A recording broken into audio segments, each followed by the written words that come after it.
So I'm back at one of my favorite places, picking up some steelite for my hot rod for the E46, getting that all ready to go. We're back at TMR Customs. He's got his King of Hammers buggy all pulled apart, but that's not the main reason we're here. I'm here to check out a lot of the new independent front suspension stuff he's kind of whipping up. And this stuff is insane. Like, I don't even think this does it justice of how beefy and thick all of this stuff is. I think we were saying the arm's gonna be like 120 pounds, estimating like 100 pounds. Yeah, it's probably a 100-pound arm with the bearings and stuff loaded in it. I'll weigh one and tell you in the end, or we could look in the CAD model and figure it out. But and even these jigs, like the jigs that you and your brother have kind of whipped up for these to keep everything in place. I know he's also filming his own YouTube series on these, which is probably the best installation manual that you can get. You're gonna get a full step-by-step process of how to build these arms. And as always with all TMR products, this stuff is made for builders. This is made so that you and your buddies, or just you if you don't have any buddies, can just sit in your garage and make stuff for your own applications. Again, that's how I found out about TMR, making my first set of trailing arms. My trailing arm is not nearly as big and as beefy as this trailing arm that I first made, but that's what they're here for. They're here for the people. We got, honestly, they're two new fab benches that they kind of whipped up here. This one's a lot taller than I thought, honestly, which is nice, especially for making an arm like this. Then we have the low boy, which I think like you could probably connect a couple of these together and you could put the whole buggy on it, right? yeah, for sure. So this one's kind of an old frame we had from when we built that solid axle hammers car we were just looking at over there. So we just cut a new top for it, and we're like, we'll get started on these parts, as well as we're gonna build kind of the roof and parts of the cabin first, and then the front bulkhead, which is essentially gonna hold that third member. There's an upper A-arm in the works. Mike was looking at the lower A-arm in the fixture, and then something that's cool about this stuff is, being that it's for builders, is this one fixture here builds all your arms. So lower A-arms and the uppers, left and right. So it's one fixture, it's modular. You move around some of these parts, you pick up on different locations for your bearings.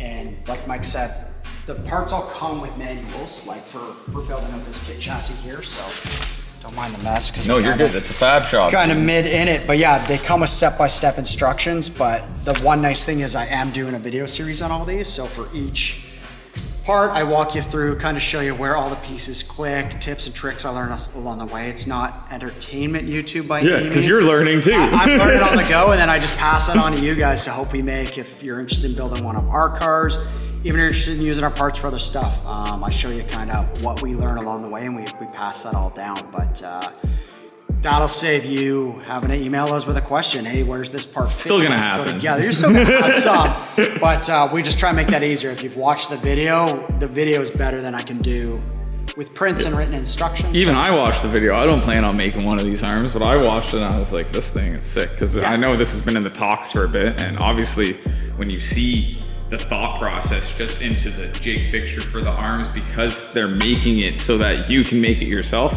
That's why it's not, I wouldn't even say it's taken a long time. It's just you're putting so much thought and effort into the process, and it's more than just like someone making one arm. You're making this so that multiple people can replicate what you're doing, so that you can have spares as well too. Absolutely. Like for a race team, it is, this is what they do. Like they make jigs for their parts so that they can make spares, because especially with the racing that you guys are doing, you never know what's going to happen. You're gonna crash through some parts for sure, and that's another reason that arm's so heavy, right? Will be heat treated.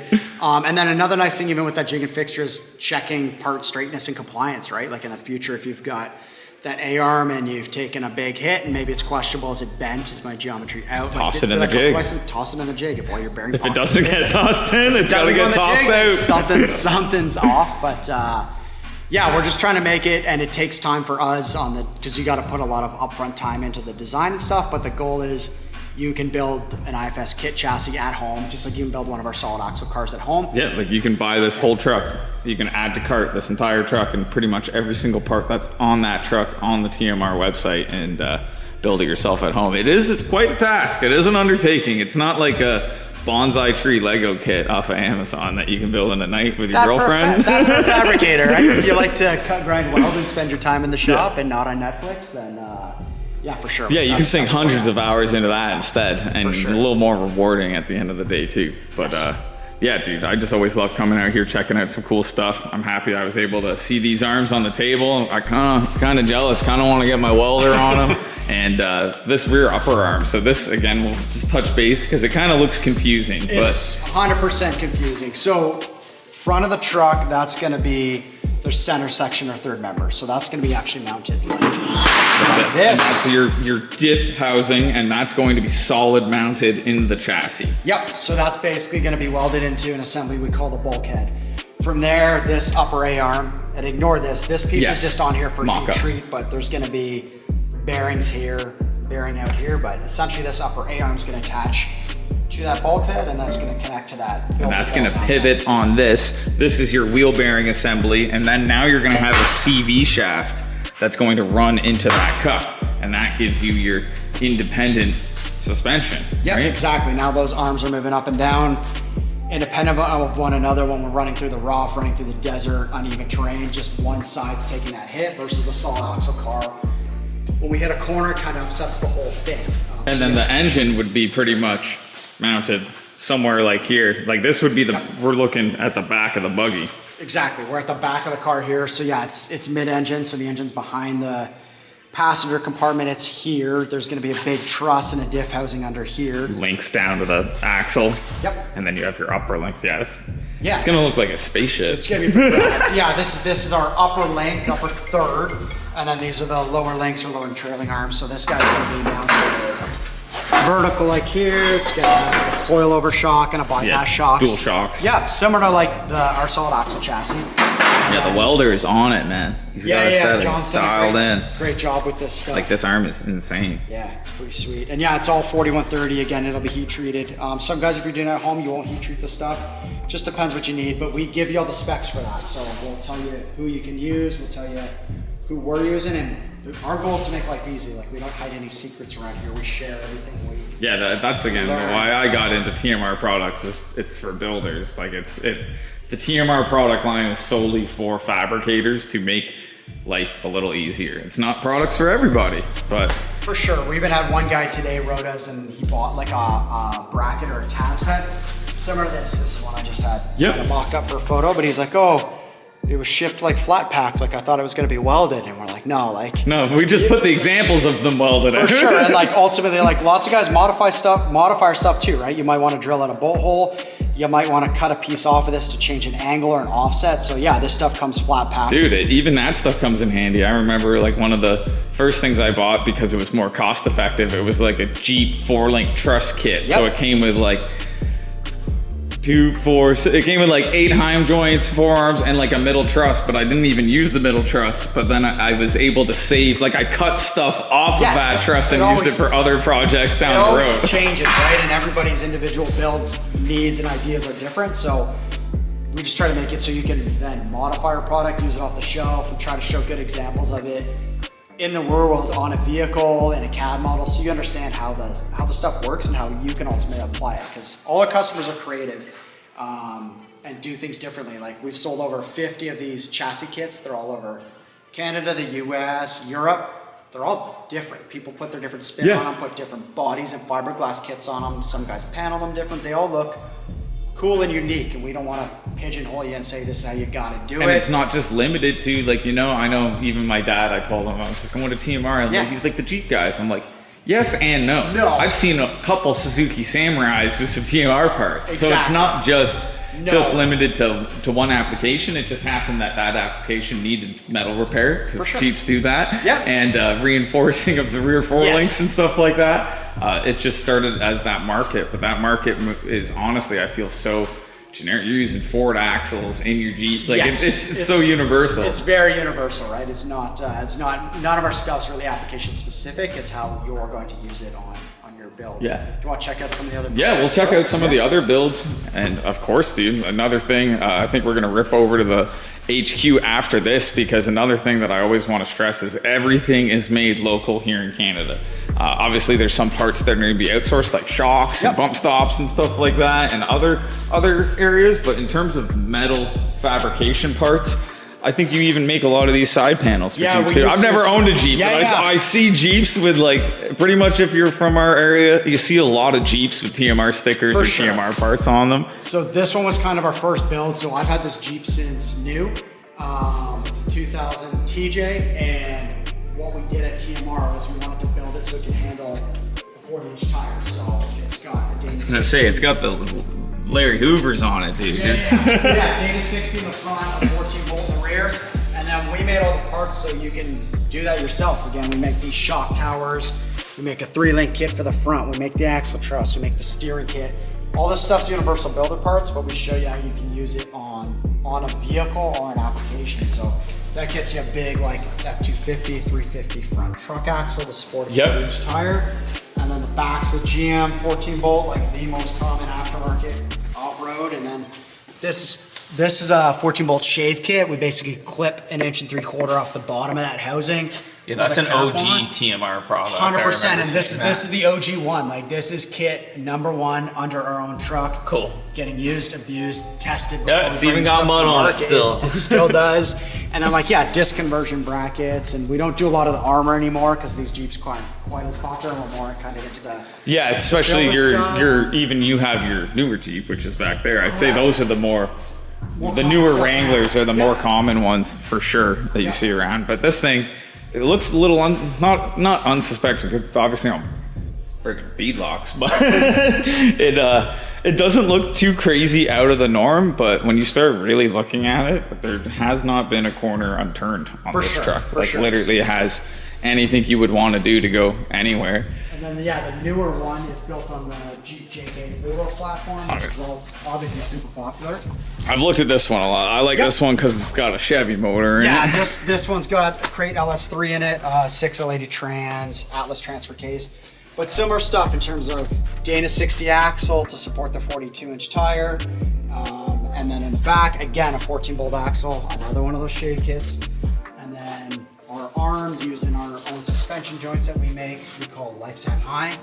And yeah, this one's a little more builder friendly in terms of these trusses. If you weld these trusses on your axle, you've built yourself a bolt-in crate axle now. For this newer Wrangler chassis. Exactly. Which is super cool. Like, Yeah, so it's badass. You can basically, in your garage, build your own crate axle, and then as soon as you're ready, rip out your stock axle, bolt the new one in. And even the you've got sway it. bar and stuff is awesome, and it's Yep. all a bolt-on Yep, affair. Bolt-on sway bar, like a Rock Jock anti-rock kit. So we tell you what kit to use in the front, what kit to use in the Cool. back.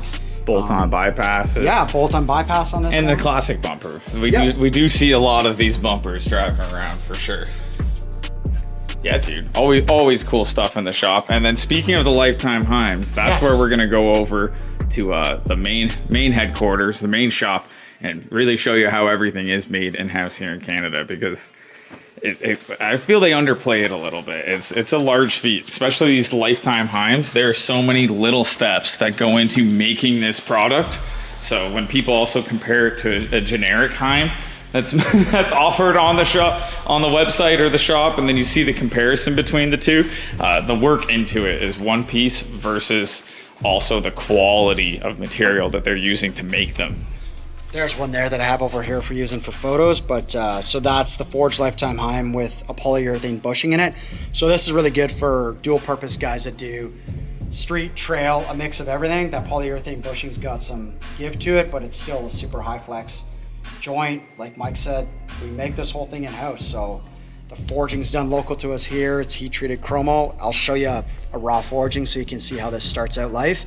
But yeah, then we machine everything on our Mazak machines and coat them locally. We assemble them in-house, and yeah, it's badass parts, and it's stuff for builders that we Badass parts and badass dudes, man. That's what it's all about. Awesome, dude. Always a pleasure. We're gonna wrap up here at the fun shop, and well, the other shop's still fun, but the other shop's the manufacturing shop. This is the party shop, so we'll check you guys once we get over there. All right, a little louder in this shop, so I'm gonna try and talk louder, so is Tim. But we have teleported to the main warehouse, and we have a couple components of these joints laid out here. And I'll let Tim kind of go over the process, because this was the joint we were looking at the last shot, in the last shots.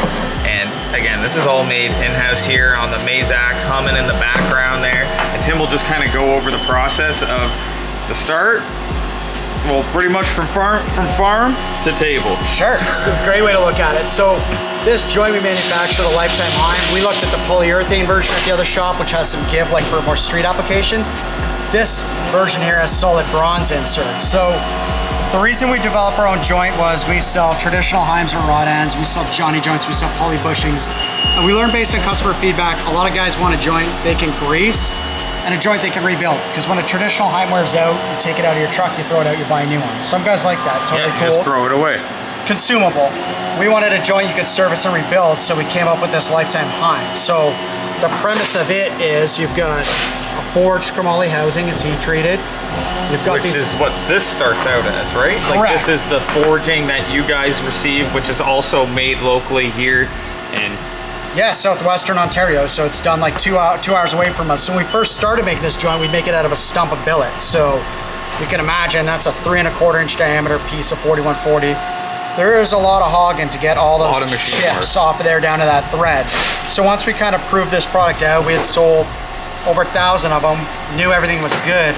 We're like, we got to go to a forging to save time. Save time, and you get a better quality. Probably a better, stronger quality product in the long run. 100%. This is a better start than that. So we save a lot of time with the chip making because we're kind of a near net shape. We're very close to that thread size. So that's for the big joint here, like this 1¼ inch one. And then this is a forging for a smaller 7/8 joint, which we do as well. So each size has tons of different bore diameters. Like you can see, that's a big 3/4 inch bolt. And you could swap all this out. Like as you were saying, you showed us that poly joint. You could technically build this with the poly internals instead of the brass internals, or is that a completely different joint? Different joints. Yeah, I lied. Don't listen to me. No, good question. So the bronze, because we can set the tightness and preload, it has a spanner in it. So you can adjust that and take up some slack. Oh, that's cool. So yeah, you're gonna have a socket that clicks into this and tightens it up, same as this. It's gonna locate on those 3 pins there, and you basically screw them in. And then you can see these, I don't know if you can pick up on those lines in the ring. Yep. That line is lined up with that screw. Set screw. And that set screw basically goes into one of these pockets here. It helps hold it in place. It helps hold it in. It's just a retaining feature. Yeah, and then we give you a torque spec for how tight you want to do that. Cool. To set the preload. On the poly, well, this is a uniball version of a poly without a shank. This is just like a weld-on for an A-arm or a non-adjustable control arm. So it's the same thing, it all comes apart. So you've made your own joint to go into, you've made your own Lifetime joints also fit a uniball, which is another style. Because when we have guys who follow me and are more into drifting, like this is what we use traditional Heim joints in pretty much all of our angle kits. Right. Like FDF Race Shop, who I do tons of work with. Pretty much my BMW lower control arm, it has a uniball at the start of the arm that bolts into the subframe, then the arm comes out to your Heim joint at the end, right? And then it has a smooth adjuster, which I was talking about. So another Heim joint at the back, which goes onto the smooth adjuster. So it's cool that you have now taken a traditional product that's used in so many different applications and you've made it rebuildable. Whereas before it was almost a throwaway. Uniball's a little less because uniballs are supposed to be rebuildable. But yeah, that one's the poly version like the other joints. So again, good for some street application. And we do a bronze one as well. So it looks just like this guy, but on that housing. So again, all those guts can come out, it can be greased. It's got a seal built into it to keep debris out because this one will be too tight to pivot. But when you pivot by hand, obviously if you're off-road, you're gonna get dirt, debris. In there, We wanna, when that pivots, that seal is basically gonna keep that stuff from penetrating the joint. So this is kind of the first one ever we made. That was a Cerakoted one we did to go down to a trade show when we first made them, and then that's a cutaway, which just shows the insides well. And now they're all heat treated, and they have that like black, bluish kind of look to it. They got that black, exactly. They got that black, which is black. That's a black zinc, and then they have a UV coating applied to them as well. And all that coating's done locally as well in a shop in Scarborough, like 40 minutes from here. It's all made in-house, dude. Yeah, made in Canada. 100% made here, so yeah, we're pretty stoked to show that off. Awesome. So yeah, super sweet. I think after doing our little Heim joint little tour there, I think we're gonna tour over to the machine shop, check out some Mazaks making some chips, and show off another super cool product that they have on their website that is, again, more targeted towards builders. And let's go check that out. Let's do it. All right, so we're over near the machines now. We got some sweet links lined up, and then also the next piece of the puzzle of what Tim is playing with at the other shop. Yeah, so we were looking at that center section and the wheel bearing and showing you how that all attaches. These are kind of the tubes that are going to bring all that together. So we'll call that the front bulkhead kit. So it's all laser cut 4140 tubes, but I didn't even realize that pallet was here. That tells me I got to get my ass to work. Yeah, you got to keep moving. And then this is all made locally. You get this all made locally here. So this would be very similar to your buggy kit that you offer. You're going to get all the tube sections, all pre-notched, all marked out, as well as an instruction manual of how to put it all together. So yeah, we try to make life easy, but again, I'll do another YouTube video documenting how all these tubes go together, but laser cut, everything's got its part number. We try and make life easy for you guys. And then we have a bunch of 7075 aluminum link arms. And what I just learned today too, I know these look like they're part of a kit, but if you have your own spec of size, length, and thread pitch, I would assume too, you're already gonna have your standard of what you know the thread is going to be for the heim joints that you're gonna use into it. But these are customer spec the lengths of what they want. So these are all one-offs. Yeah, so you can see we've got prints here for each customers, but basically we make it easy. Go on our website, you pick your diameter, length, thread pitch, like Mike said. You can do left hand on one end, right hand on the other if you want a double adjustable link. That groove denotes the left hand. We put a nice hex on them so it's adjustable, easy in the vehicle with a wrench. And if you don't know what you need size-wise, you just write us.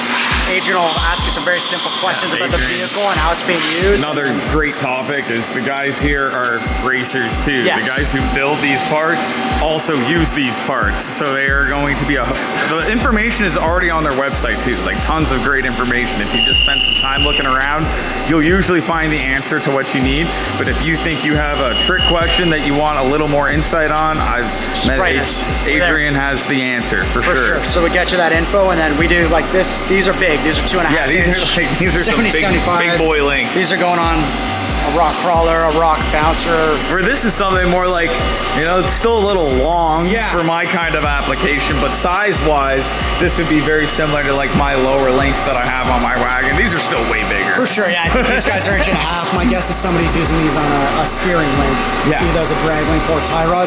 But we do down to 1 inch, so guys will buy the 1 inch ones for sway bar links and that sort of stuff. So if you got a need for an aluminum link, we can custom make them in any kind of size and diameter you need. If we take a look, I don't know if we can see inside. Sam's got this Mazak rock in here, but he's making that link. So you can see it's doing the threading operations there now. So he's got the master chart or print of what the customer wants, and he just finished off that threading operation. Cool stuff. Very cool stuff. Awesome, dude. And then I think we walked over because we were mentioning the truss kit, the original shaved diff cover kit on your truck, and then this is the newest 2025 version, correct? This is the new one for the 05 Plus Dana 60. So super popular axle for doing those swaps into Jeeps and off-road buggies. That's the axle that was under that newer four-door I showed you. It's going to be a shave kit for that Dana 60. So this plate here is going to allow us to bolt 3 covers into the mill at once and then modify the covers. Then after that, we're going to weld plates to the covers, etc. But yeah, this is something brand new. We're working on it now, but you can see we prototype, we cut up a housing, we fit it, and then now it's coming to life. So Mike's designed all these fixtures. Mike, not me, Mike, his brother Mike. Yeah, brother Mike, my brother Mike. Yeah, exhaust mastermind. Yeah, I'm not designing nothing. My brother Mike's the product mastermind. And, yeah, I would say pretty much all of the digital images that are also posted on the website are of Mike's design. Yes. Mike spends a lot of time making the website super easy to navigate. For sure, and in general, our rule of thumb is if a customer has a question, say you want to know the size of a bolt hole, if one customer's got that, there's probably 10 more that got the same question that are answering it. So I relay that info. Which I like about the website. Like every product, people have there's a questions and answer tabs on it for each individual part. So we answer all those Q&As. Mike will make a drawing based on the customer questions so that we answer it. Yeah. Again, it's just trying to make life easy for builders, right? And then I feel the last thing we'll touch on is the piece that everybody sees that doesn't seem that big of a part. Doesn't seem like a big deal, but that's a high misalignment spacer for your heim joint. So Sam's gonna put one together there for us, but yeah, that which helps. I think are in drifting, majority of guys, this is what we're used to. We're used to the like we were looking at like the Louis Vuitton or the Gucci or like the Prada of heim joints. This would be like it's not bad. It's still really still good. good It's still a good heim joint. So I don't want to do it injustice by calling it like a Princess Auto heim joint. No, we're not doing that would unjustify it. For sure. But yeah, if you've got your standard XM series or FK, we run FK in a race truck. Yep, FK is a super common brand. What these guys do is they extend basically the ball pivot of that heim, so now we can get a lot more travel. Yeah, the high misalignment spacers. High misalignment spacers. And these are all made in-house for every different size. The tolerance is only 2,000. Yeah, it's super tight tolerance. Yes. It's a snug fit. Very nice fit, and then different bolt sizes. So this guy's running a big 3/4 bolt. We also do 5/8, 9/16. Different widths depending on your bracket and pocket size. Yeah, 100%. And again, we've got charts on our website that show all these parts. We show the overall width, length, bolt, dimensions, everything. We even show degree of pivot, because a smaller bolt will have more misalignment or pivot than a larger bolt. We spec all that. I don't think anybody else in the industry is doing that. Reason being, not many guys are making these parts. No, in terms of even me building, when I build stuff, I go on your website and I look at the size heim joint and the bolts offering, so then I kind of know what to spec into place and I'm not overkilling a heim joint. Yes. Like this is something I would use on like a track, like my first traction bars on my 2500 Cummins. This would have been a similar size joint that I would have used. That's what we would recommend. Whereas in your industry, the joint sizes we normally use aren't that common. For sure. Because they're little guys. Yep, and then I'll grab one more part if you hang it. Yeah, 100%. Yeah, the classic. The classic heim joint, not lifetime. This is a throwaway heim, unfortunately. And then that's a steering arm for a Kingpin Dana 60. So that's all built here at TMR on our Mazax. And yeah, we make an adjustable bushing, like set screw here that's going to push down on your Kingpin bushing. That's nice the underside taper. of the arm. Yeah, that's beautiful. These Kingpin axles are still popular. They go back to the 70s. Like my collar chassis that's down in California, it's got one of these axles from like an 85 Ford truck. But yeah, it's amazing how many of these we still sell. But yeah, they're very well-made beef on. Yeah, it's a beautiful piece, dude. Nice piece. And yeah, nothing but nice stuff. Yeah, for sure. We focus on premium. There's lots of people making lower end stuff, but we test the stuff ourselves and really believe we know what we expect out of a part. Our customers expect the same level of quality and durability, so that's really what we push into. Love to see it, dude. So that's on, I feel that's where we've touched base on majority of the cool off-road componentry, but that's not the end of it. We still have a couple other shop supplies. We're gonna go up into the office kind of area that they have here at the, I'll call this the HQ shop. Sure, the other HQ, shop's party shop. Yeah. This is HQ, and we'll go over a couple other products that they offer that aren't full off-road related, but I have a me and a ton of my one buddy James has pretty much every single garage product that you guys offer. I got a small amount of them, but we'll go over all of those pieces. James actually, like, there's another thing. He sends me pictures of the stuff. Where do those pictures land? They're on our website, on social media. We want to show you guys how people use the stuff and how it's in your own garage to inspire you to build some badass stuff. Love it, dude. Love it. We'll head up there now. Tim's organizing his garage organization corner of the HQ shop.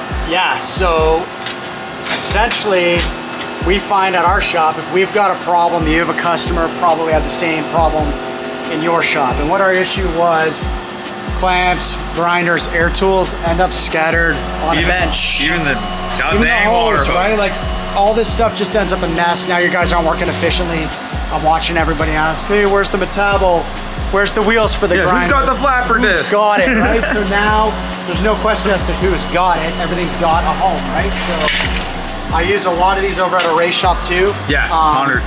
It just keeps you dialed in, right? Whether it's your garage, whether you're in a production shop.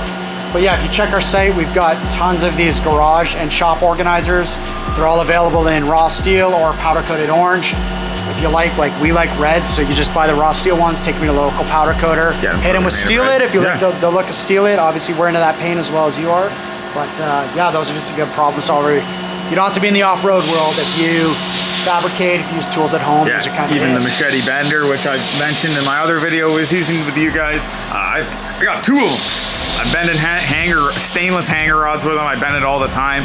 And even when you guys post your videos, guys doing like square strapping and stuff, I'm like, holy shit, I didn't even think of that. I don't even think I can bend that in there. I always want to share what the customers are doing, because again, somebody uses a tool like we never even thought or intended. It's like, oh shit, that's different. Love it.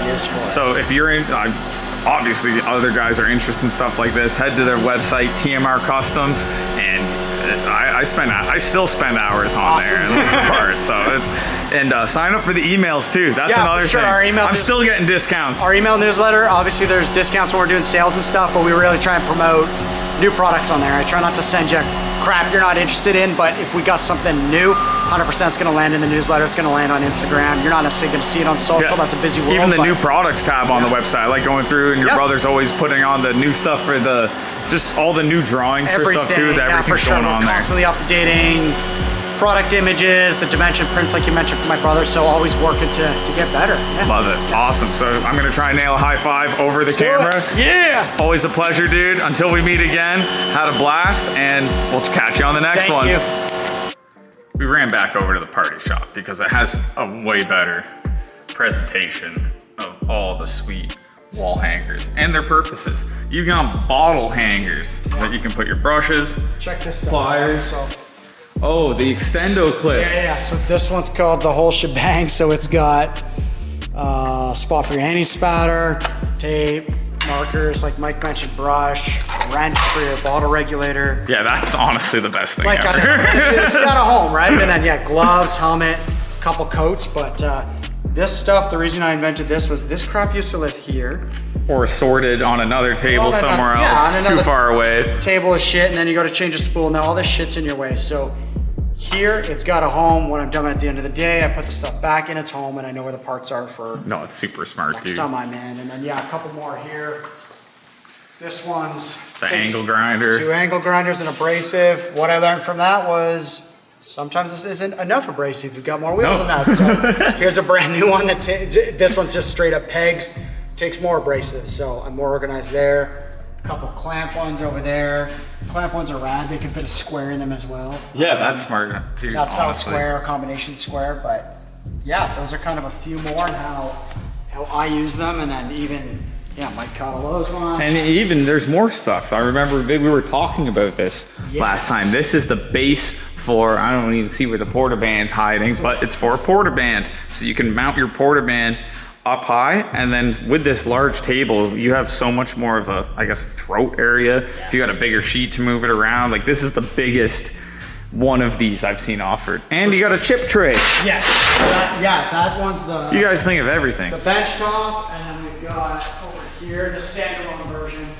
So. Oh, and jack stand, all of them. James has all of these, all the jack stand mounts of all the different sizes of jack stands too. Yeah, so those are like the smaller ones. These are the bigger ones here.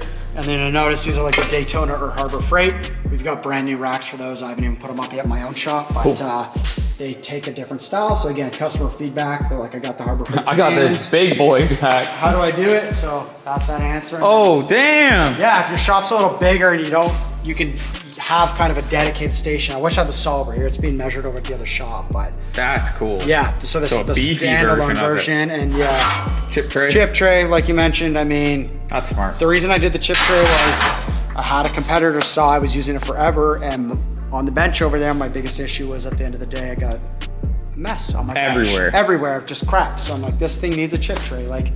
And then bigger table like you mentioned, just more cutting surface we've got. Yeah, it's a badass stand, dude. Fence, miter, lots of options, but we could do a video on those in the future, kind of show off all the specs of that. But if you've got more shop space, this standalone version's one.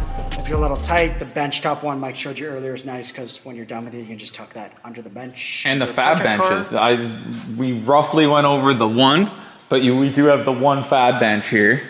And I do see the wire area. I don't know if you offer the wire one. Which one are you looking at? The wire over there, the wire holder. Yeah, okay, we'll go over the wire holder and we'll finish off with the fab bench. Sure.